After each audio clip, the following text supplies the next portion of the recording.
सभ्यताएं वे होती हैं जिन्हें व्यक्ति तत्कालीन समाज में अपने जीवन शैली के रूप में अपनाता है। जब यही सभ्यता लंबे समय तक, या ये कहें कि उसकी शुरुआत कब हुई, इसकी स्मृति भी विस्मृत हो जाती है, तो संस्कृति का हिस्सा बन जाती है।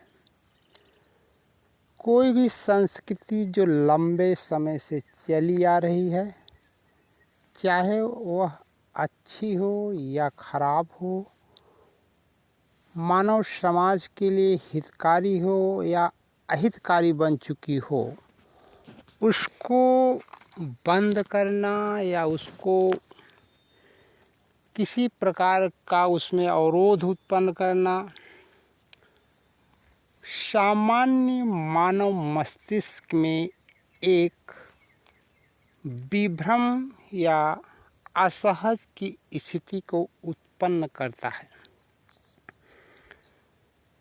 लेकिन एक सभ्य समाज के लिए यह आवश्यक है कि वह ऐसी परंपराओं, सांस्कृतिक मूल्यों को भी छोड़ दे जो समाज के हित में नहीं रह गई हैं या जिनके अनुपालन से समाज की एक लंबे वर्ग का आर्थिक क्षति पहुंचती है या उसके माध्यम से शोषण होता है। भारत में सती प्रथा कभी भारतीय संस्कृति की हिस्सा हुआ करती थी। बाल विवाह, विधवा पुनर्विवाह पर अंकुश ये कभी हिस्सा होती थी, लेकिन समय के मांग के अनुसार और समय के साथ सामाजिक आंदोलन हुए, मांगे रखी गई और लॉर्ड बेंटिंग के कार्यकाल में राजा राम मोहन राय के प्रयास से 1829 में रोक लगा दी। मेरे कहने का मतलब सिर्फ इतना है कि अगर कोई सांस्कृतिक मूल्य समाज के अहित में है तो उसके बंद या उसको समाप्त करने के बारे में सोचा जाना चाहिए। समाज से एक आवाज़ उठनी चाहिए। ठीक उसी प्रकार से जो एक पितृपक्ष होता है 17 दिन का, इसमें भी लोगों की आर्थिक क्षति होती है। एक सांस्कृतिक मूल्य बन चुका है जिसके बारे में कुछ कहना लोगों को असहज महसूस हो सकता है, लेकिन जो समाज के हित में है और नैतिक मूल्यों के साथ है उसको कहा जाना चाहिए। अनेक विदुषी महिलाओं ने, संतों ने, महात्माओं ने इस पर अपना राय व्यक्त किया है और बताया है कि किसी भी प्रकार से अगर हम एक गुरु नानक कहते हैं, हम ले लें उदाहरण के लिए, सबसे बड़े सिख धर्म के संस्थापक रहे हैं, महामानव रहे हैं, उन्होंने कहा है कि किसी भी कोई ऐसा तरीका नहीं है कि हम किसी को यहाँ से ऊपर पानी भेज सकते हैं या भोजन भेज सकते हैं, ऐसा नहीं हो सकता।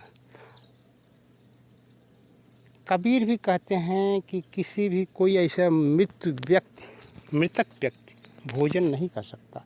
एक मानव सामान्य बुद्धि भी जानती है कि मरा हुआ व्यक्ति कुछ घंटों में जो मरा है वो भी नहीं खाना खा सकता, पानी नहीं पी सकता, लेकिन उसके नाम पे जो लंबे धंधे हो रहे हैं, आर्थिक क्षतियाँ हो रही हैं, लोगों का नैतिक शोषण हो रहा है, वो असहनीय हो रहा है।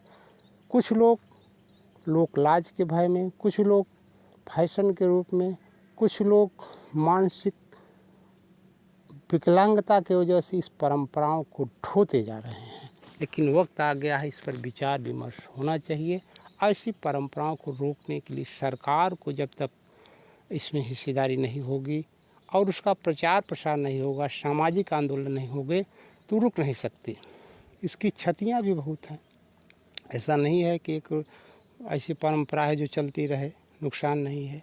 लोग जब यहाँ से गया जाते हैं, गया में ऐसे ऐसे दुर्गत किए जाते हैं पंडों के माध्यम से कि उनकी आहें निकल जाती हैं। आर्थिक क्षति के अलावा असहिष्णुता मानवीय मूल्यों को कुचला जाता है, ऐसा होता है। तो ऐसी चीज़ों का जिन्हें साबिता पड़ा है वो बताते हैं कि परंपराएं वास्तव में समाज को एक गतिशील समाज के लिए बहुत बड़ी बाधा है। Thank you very much. इस वीडियो में इतना ही।